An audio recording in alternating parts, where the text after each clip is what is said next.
দেখেছিস মানুষগুলো যেখানে সেখানে ময়লা আবর্জনা ফেলে রেখেছে। মানুষগুলো বড়ই অসচেতন। রাইট, অসচেতন না হলে কি আর যেখানে সেখানে এইভাবে ময়লা ফেলে বলো? হ্যাঁ চল আমরা যাই।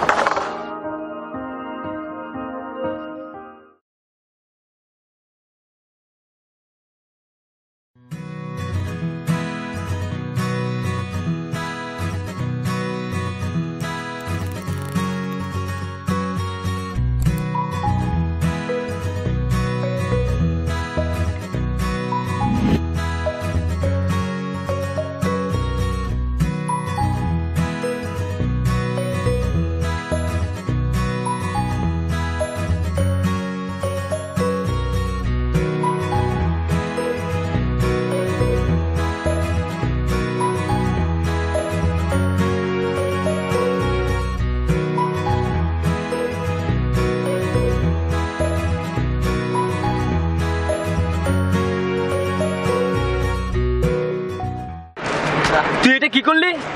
আমি আবার কি করলাম? আমি তো তোদের পাশে বসে রয়েছি। তুই চিপসের প্যাকেট এখানে কেন ফেললি? এটা তুই ডাস্টবিনে ফেলতে পারতি। ও এটা এটা তো সবাই ফেলে, আমি একা না ফেললে কি আর হবে? এটাই তো আমাদের সমস্যা। আমরা সবসময় অন্যদের দোষটাই দেখি, নিজেদের কোনো দোষই দেখি না। আর অন্য কেউ কিছু করতে হলে ওটাই কি আমাদেরকে করতে হবে? আর যদি আমরা সচেতন হই, নিজেদের ময়লা আবর্জনা যদি যথাস্থানে ফেলি, আমাদের দেখা দেখি হয়তো অন্য আরেকজন সচেতন হতো।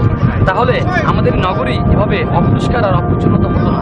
একটু সচেতনতাই তৈরি করে দিতে পারে আমাদের সুন্দর পরিবেশ এবং সুন্দর একটি বাংলাদেশ। হ্যাঁ, সরি দোস্ত।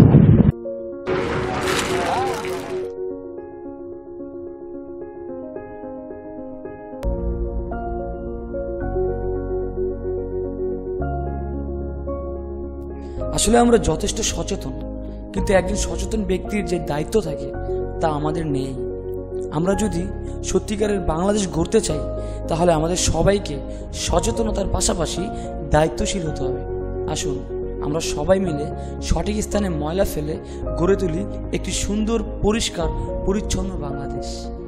আর যদি আমার ভিডিওটি ভালো লাগে, তাহলে অবশ্যই আমার ভিডিওটিতে লাইকস, কমেন্ট, শেয়ার করে একটি সুন্দর সাবস্ক্রাইব বাটনে ক্লিক করবেন।